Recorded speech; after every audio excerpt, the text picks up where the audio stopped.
Seguimos con una banda experimental que fusiona el hard rock con la música negra y se hacen llamar Free to Dream. Dos teclistas, sección de vientos y de cuerdas y varios instrumentos más hacen de esta formación que sea considerada la primera en alcanzar el mercado discográfico internacional. ¿Quieres conocer más de este cuidadísimo disco? Pues muy atentos porque esto es Roctámbulo.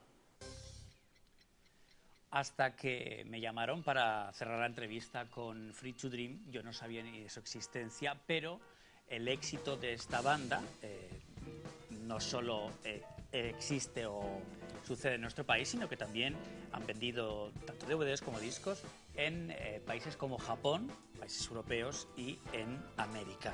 Hoy tenemos con nosotros a Luis Blanco, que es el compositor, el productor, el creador de la banda.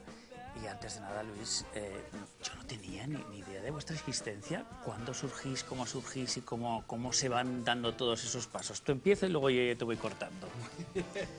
Bueno, un saludo a toda la audiencia. Bueno, este es un grupo que realmente se llama Free to Dream, que significa libre para soñar. Es un nombre que además puso el primer batería de la banda, que tocaba conmigo en otra formación, y se le puso este nombre porque realmente era un proyecto para que le diéramos rienda suelta a la creatividad, que normalmente los músicos llega un momento que te metes en esto por cuestiones creativas y artísticas y acabas trabajando como profesional, haciendo muchas veces trabajos que no son tan artísticos ni tan creativos. ¿Cómo, por ejemplo? Bueno, pues mira, a veces son creativos también, pero por ejemplo yo he hecho jingles de radio, he hecho anuncios de televisión. ¿Hay alguno así popular o no? Pues he hecho un anuncio de un coche importante, no voy a deciros la marca, pero bueno, he hecho bastantes cosas, jingles, he hecho cuñas publicitarias, he hecho todo tipo de trabajos, desde publicidad, he grabado discos de covers, ¿os acordáis? Aquellos discos en los que ponía grabación original, que era el artista original, pero muchas veces no lo era. Sí. Entonces, antes se llevaba mucho esto, yo he grabado varios discos también de imitación de Deep Purple, por ejemplo, de bandas, sí. Y he hecho, bueno, muchísimos trabajos de estudio, pero realmente vas perdiendo quizás con el paso de los años. Si te metes en el mundo profesional de la música, pierdes el prisma de la parte romántica, por así decirlo. Siempre mantienes una sensibilidad artística en todo lo que haces, pero sí es verdad que con el paso de los años vas disfrazándote de profesional y vas perdiendo por qué empezaste en esto, ¿no? Que era...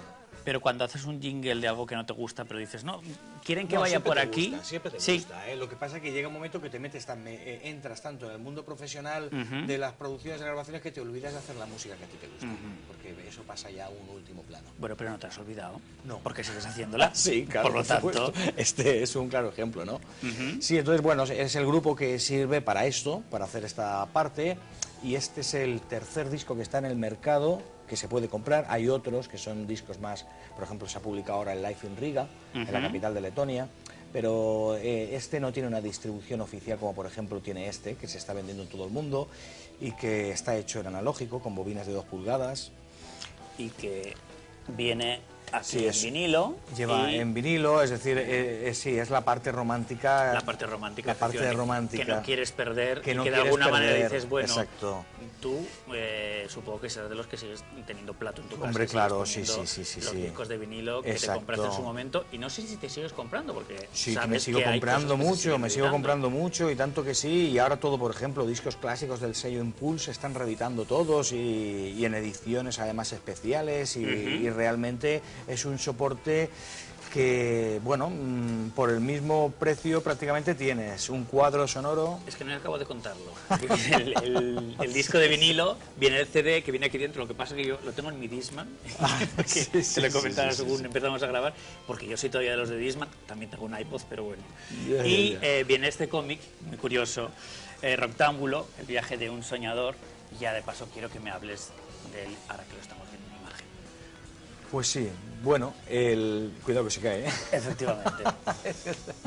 Sí, bueno, es que este formato es un formato que permite, la verdad, trabajar artísticamente. Es decir, el vinilo musicalmente divides la obra en dos partes, en este caso es una suite de música programática que tiene varios movimientos, pero divides la obra en dos partes porque le tienes que dar la vuelta al vinilo. Esto significa que tienes que hacer un stop, no es como ahora que metes un CD con 800 temas y eso suena a 3 horas y te olvidas. Aquí el vinilo te obliga, de alguna manera, a que estés... Perdóname, Luis, que aquí pone cara A y cara A y cara B, claro. En cuanto a las letras de las canciones. Sí, bueno, es que el teatro, el cine, no sé si os acordáis, también tenía una especie de intermedio donde la gente iba, pues hacía un pequeño refrigerio o iba al lavabo y tal. En el cine teatro se sigue haciendo. En el teatro se sigue haciendo, ¿no? En cine ya no. En cine ya no, pero antiguamente también se hacía. Y el vinilo tenía esta particularidad, además de que tienes el cuadro sonoro, que la carpeta, el libreto que cuenta una historia. Entonces juntas, por un lado, literatura,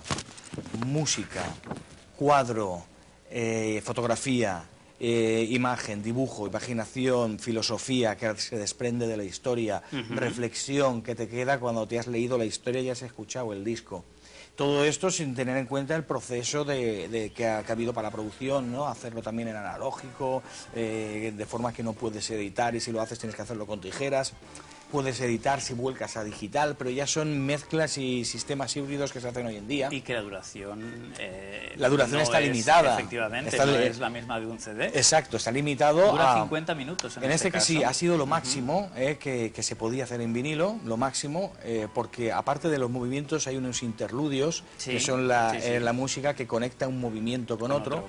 Y entonces, de alguna manera, pues sin darnos cuenta, cuando hemos ido al estudio, ha habido muchas partes de los interludios, de los temas que se han quedado fuera porque había que resumirlo, que no cabían. Y entonces, esto te obliga también a ser, de alguna manera, a priorizar, ¿no? Y entonces utilizas la música en un concepto concreto y, bueno, de alguna manera era recuperar ese espíritu que había en los 70 y los 80, aunque está hecho en el siglo XXI, con la mentalidad del siglo XXI, y además la suite es una suite programática que explica la historia de que la música ha muerto. En realidad es una crítica al movimiento actual que nos rodea, ¿no? Donde ya todo, nos hemos vuelto insensibles ante todo y donde la gente parece que no asiste, no ve en la música algo espectacular y una filosofía de entender la vida, sino lo ven como un producto de consumo y de marketing. Y entonces, pues, esto era una manera de volver a nuestro origen, de recuperar, de que no se olvide, de intentar hacerlo actual, porque también tiene mucho de actual, toda la filosofía es muy actual. Prácticamente me parece que habla de la historia es un martes 24 de mayo del 2020. Sí. El periódico. Que habla de la historia, el diario Bolo, sí. Sí. Pero realmente está grabado de forma artesanal como en los años 70, entonces es una historia ambigua, pero al mismo tiempo creemos que es una manera de invitar al oyente a una reflexión sobre la situación de la cultura, ¿no? Lo que veo que sabes es que ese día va a hacer buena temperatura. No sé dónde exactamente, 17, 26, sol y nubes, es lo que pone aquí en este cómic. Oye, quiero que me hables de Rectángulo, de esta historia de que ni tan siquiera van las novias de los músicos a... sí, veo que veo, bueno, de momento, la verdad... A los conciertos. Veo que te has leído la historia. Sí, claro.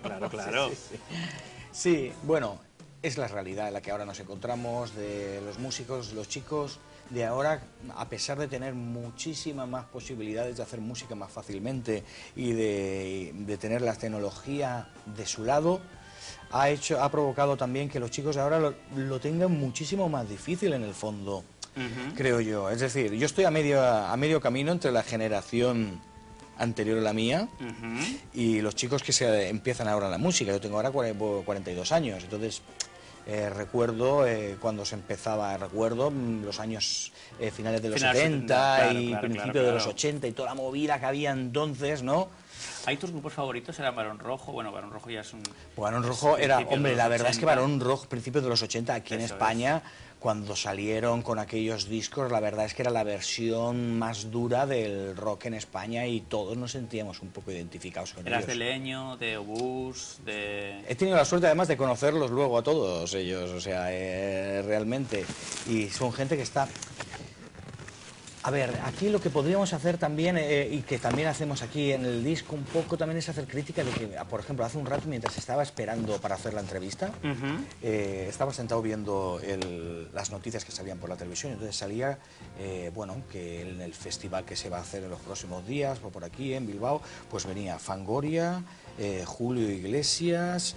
¿quién era el otro? Bueno, he pensado, digo, hombre, porque si son chavales todos que empiezan y gente... Sí, de ayer por la tarde. de ayer, no, es decir, que la situación realmente es para hacer una reflexión, ¿no? Estamos en un momento que estamos estirando el chicle de los clásicos y de este rollo y no está habiendo un relevo generacional.